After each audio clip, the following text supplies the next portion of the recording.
हवलदार बहादुर अपनी कुर्सी पर खर्राटे ले रहा था। तभी वहाँ इंस्पेक्टर धाकड़ सिंह भी आ जाता है और उसे देखकर, ये देखो, यहाँ कानून के रखवाले अभी तक सो रहे हैं। इसके बाद हवलदार बहादुर के गले में टंगी हुई सीटी को लेकर हवलदार के कान में जोर से बजाता है। सीटी की आवाज सुनकर हवलदार बहादुर रिपोर्टिंग सर। हाँ, ऐसे रिपोर्ट कर रहे हो तुम खर्राटे ले लेकर है? अरे सर, अब आपको क्या बताऊं सर, मैं कल रात को घर जा रहा था और घर जाते समय मेरे पीछे 2 कुत्ते पड़ गए। तो बस मैं ही जानता हूँ कि मैं घर कैसे पहुँचा, और घर पहुँचकर उस खतरनाक मंजर के बाद तो मुझे रात भर नींद नहीं आई। क्या बहादुर, तुम हवलदार होकर कुत्तों से डरते हो? अब क्या करूं सर, दिल तो बच्चा है जी, डर लगता है तो लगता है जी। धाकड़ सिंह हंसते हुए कुर्सी पर बैठ जाता है। तभी पुट्ठा पुलिस स्टेशन में आता है। इंस्पेक्टर साहब, अरे भाई क्या हुआ, ऐसे झुमरू की तरह क्यों दौड़ रहे हो? वो मेरी गौरी, वो गौरी कल से गायब है। दूध निकाल कर मुझे उसकी गुमशुदा होने की रिपोर्ट लिखवानी है। तुम हवलदार बहादुर के पास FIR लिखवा दो। हम जल्द से जल्द तुम्हारी गौरी को ढूंढने की कोशिश करेंगे, लेकिन हर बात के बाद ये दूध निकालना जरूरी है क्या? वो तो मेरा तकिया कलाम है साहब, दूध निकाल कर। हाँ तो बताइए, आपकी गौरी कब से गायब है? कल तो मैं उसे देखकर ही सोया था दूध निकाल कर, और आज सुबह उठकर देखा तो वो घर पर नहीं थी दूध निकाल कर। मैंने उसे पूरे गांव में छान मारा, पर वो मुझे कहीं नहीं मिली। अच्छा, तो तुम इतनी रात को दूध निकालते हो? बरखुरदार, थोड़ी जल्दी ही निकाल लिया करो। चलो अच्छा, तुम्हारी बीवी की तस्वीर रख कर जाओ, जब मिल जाएगी तब तुम्हें खबर कर दी जाएगी। क्यों, अपनी बीवी की तस्वीर मैं क्यों लेकर घूमूंगा भला? और वैसे भी अगर वो खो जाए तो मैं 101 रुपए का प्रसाद चढ़ाऊंगा, पर मनहूस कहीं गायब ही नहीं होती है। मैंने तो कितनी बार उसे कहा है मुझे छोड़कर चली जा, पर वो है कि मेरा पीछा ही नहीं छोड़ती। नहीं, क्या मतलब है तुम्हारा? तो फिर तुम रिपोर्ट किसके गुमशुदा होने की लिखवा रहे हो? साहब, मेरी गौरी तो मेरी जान है, मेरी रातों की नींद है, मेरे दिल का सुकून है।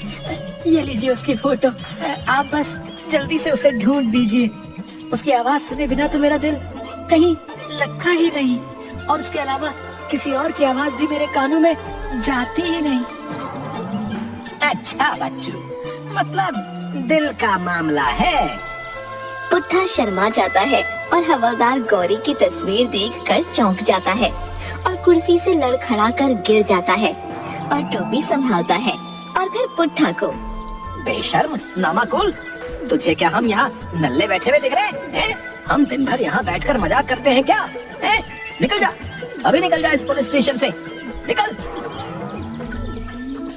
अरे बहादुर, अरे क्या हुआ? अरे इतना गुस्सा क्यों हो रहा है भाई?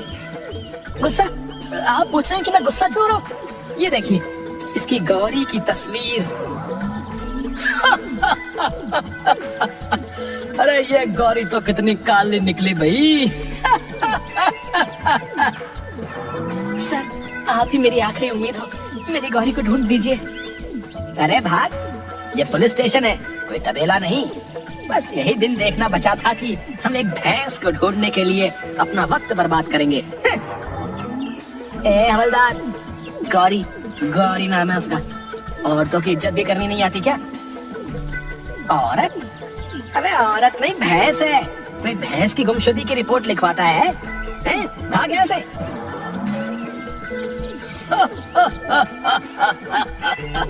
आजकल के लोग भी भैंस की रिपोर्ट लिखवाने आ जाते हैं। बेवकूफ इंसान। मुझे तो लगा था कि उसकी बीवी का नाम होगा गौरी। वैसे भैंस से याद आया, आज की चाय नहीं आई, इतनी देर क्यों हो गई आज? बहादुर, एक कप चाय के लिए बोलना। ठीक है सर, मैं ही चाय लेकर आता हूँ। बहादुर पास वाली चाय की दुकान पर चाय लेने के लिए चला जाता है। अरे नंदू, आज चाय आने में इतनी देर लग गई, क्या बात है? अरे क्या बताऊं सर, मेरी भैंस चोरी हो गई, उसी को ढूंढने में वक्त लग गया। थोड़ा दूध बचा है, बस उसी की चाय बना कर दे रहा हूँ आपके लिए। भैंस चोरी हो गई? तब तक चाय वाला नंदू हवलदार को चाय बनाकर दे देता है और हवलदार स्टेशन की तरफ चला जाता है। अरे आजकल जग्गा बहुत शांत है, लगता है पिछली बार बेइज्जती की वजह से गांव छोड़कर चला गया है। चलो अच्छा है, कम से कम गांव के लोग थोड़ी शांति से तो जी रहे हैं। अरे ये बहादुर कब आएगा? आज तो सुबह से चाय भी नसीब नहीं हुई। तभी हवलदार बहादुर चाय लेकर आता है। दरवाजे के सामने कुत्ते को देखकर डरकर इधर उधर भागने लगता है। सर मुझे बचाइए, इस कुत्ते से बचाइए। बहादुर, अरे अरे! बहादुर गिरते हुए कप को पकड़ लेता है। तभी पुट्ठा और गांव के कुछ लोग पुलिस स्टेशन में आ जाते हैं। अरे ओ हवलदार बहादुर! पुट्ठा की आवाज सुनकर बची हुई चाय भी गिर जाती है। अरे ये पुट्ठा इतने गुस्से में और इतने सारे लोगों को लेकर फिर से क्यों आ गया? डर के मारे धाकड़ सिंह के पीछे छुप जाता है। अरे क्या हुआ? आप सब बहुत परेशान लग रहे हैं। इंस्पेक्टर साहब, हमारी भैंस चोरी हो गई है। क्या भैंस चोरी हो गई है? मतलब आपको चाय नहीं मिलेगी? यहाँ हमारी सबकी भैंसें चोरी हो गई हैं और तुम्हें अभी भी चाय की पड़ी है?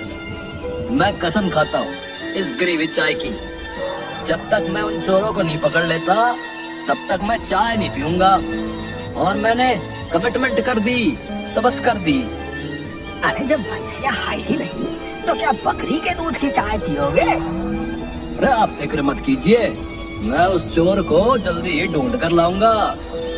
चलो चलो, अब अपने अपने घर चलो। है बहादुर, एक काम करो, हमारी पूरी पुलिस फोर्स को गांव के आसपास के इलाके में भेजकर पता लगाओ कि भैंसें कहाँ हैं, और जैसे ही कुछ खबर मिले तो हमें तुरंत इन्फॉर्म करना। ठीक है सर। धाकड़ सिंह उसकी कुर्सी पर बैठकर सोचने लगता है। तुम्हें क्या लगा है बहादुर, ये कौन हो सकता है जो इतनी बड़ी चोरी करने की हिम्मत रखता हो? सर कहीं जग्गा तो नहीं? तभी पत्थर से लपेटा हुआ कागज धाकड़ सिंह की टेबल पर आ गिरता है। उसे उठाकर, धाकड़ सिंह, तुम्हें अभी तक तो खबर मिल ही गई होगी कि तुम्हारे गांव की सारी भैंसें चोरी हो गई हैं। अगर भैंसें चाहते हो तो गांव के पास वाली पहाड़ी पर जो सबसे ऊंचा पेड़ है, कल तक उसके नीचे 50,000 रुपए रख देना। दूसरे दिन तुम्हें तुम्हारी सारी भैंसें मिल जाएंगी। तुम्हारा पुराना दुश्मन जग्गा। अरे बहादुर, अरे सारे गांव वालों को इकट्ठा करो। ठीक है सर। कुछ देर बाद सभी गांव वाले इकट्ठे हो जाते हैं। क्या बात है साहब, आपने अचानक हमें याद किया, कोई बात है क्या? धाकड़ सिंह बहादुर की तरफ इशारा करता है। आप सभी की भैंसों को जग्गा ने किडनैप कर लिया है। क्या जग्गा ने किडनैप कर लिया? पर वो नास बेटा हमारी भैंसों को किडनैप करके क्या तबेला खोलेगा? अरे पूरी बात तो सुनो। उसने भैंसों को छोड़ने की पूरी 50,000 रुपए की रकम मांगी है फिरौती में। क्या 50,000 रुपया?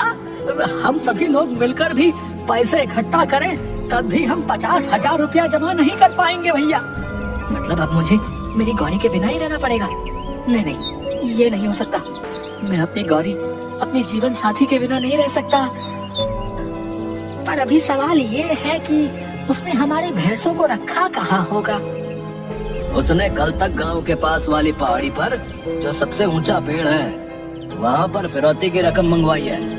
पर अब सोचना ये है कि हम इतने सारे पैसे इकट्ठे कैसे करेंगे, और वो भी आज के आज ही। अगर हमारी सारी जमीन भी बेच दें तब भी इतने पैसे आज के आज जमा नहीं कर सकेंगे। सर, हमने जब पहाड़ी के आसपास छानबीन की तो वहाँ हमें बहुत सी भैंसों की आवाज आ रही थी।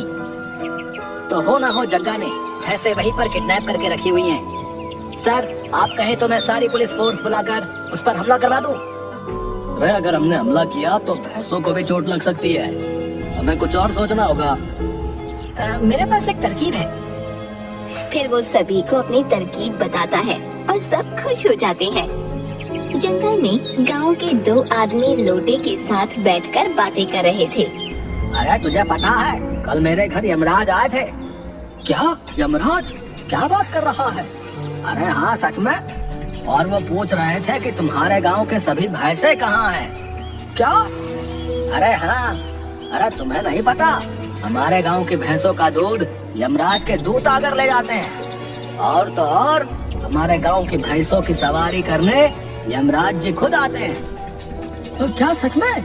पर भाई मुझे नहीं पता, क्योंकि मैं तो नया नया आया हूँ ना। जग्गा का आदमी उन दोनों की बातें सुन लेता है। दूसरी तरफ पहाड़ी पर अरे इन भैंसों ने तो मेरा जीना हराम कर दिया है, और ऊपर से ये गोबर की बदबू। मैं तो इससे परेशान ही हो गया हूँ। पता नहीं ये गाँव वाले मेरी फिरौती की रकम कब देंगे। तभी जग्गा का एक आदमी दौड़ कर आता है।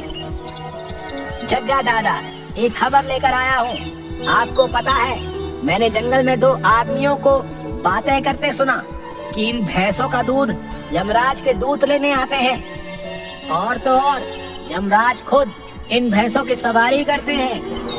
क्या? तुम तो जितने दिखते हो उससे भी ज्यादा बेवकूफ निकले। यमराज पूरी दुनिया की भैंसों को छोड़कर जमुनापुरी की भैंसों पर सवारी करेंगे। फिर सभी हंसने लगते हैं। दूसरी तरफ अरे पुट्ठा, तुम तैयार हो? अरे साहब, आप किसी और को भेज दो वहाँ पर। नहीं क्यों, वो डाकू बहुत खतरनाक है।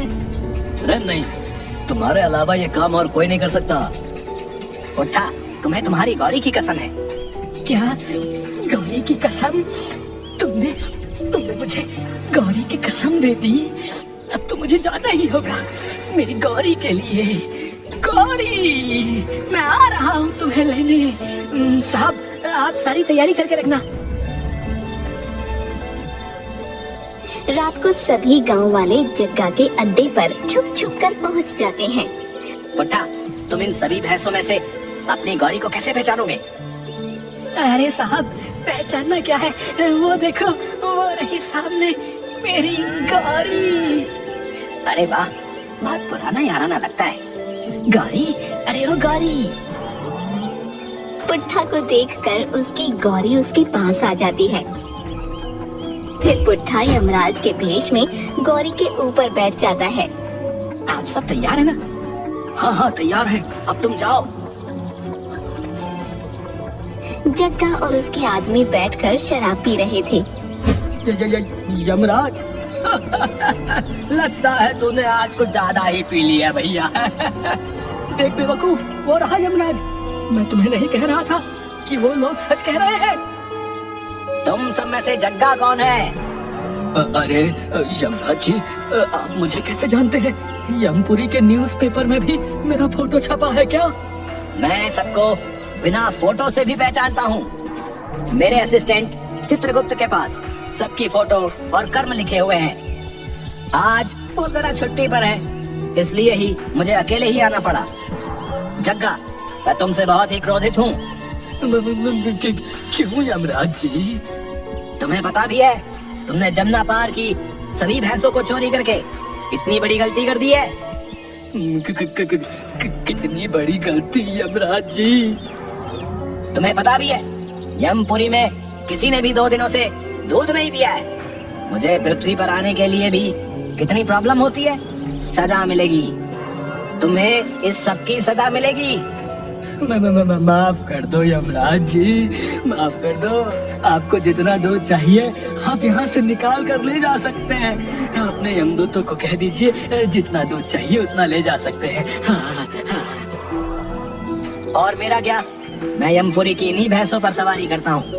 तुम्हें सजा मिलेगी, बहुत ही कड़ी सजा मिलेगी। तुम्हें यमपुरी में ले जाकर 1 हफ्ते तक भोजन नहीं दूंगा, गरम तेल में डालूंगा।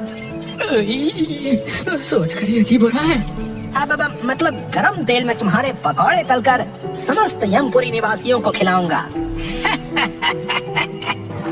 नहीं नहीं यमराज जी, मुझे माफ कर दीजिए। चाहे तो सारी भैंसे ले जाइए, पर मुझे छोड़ दीजिए। और इस राजू को भी ले जाओ अपने साथ, और चाहो तो इन आदमियों को भी ले जाओ अपने साथ, पर मुझे छोड़ दो।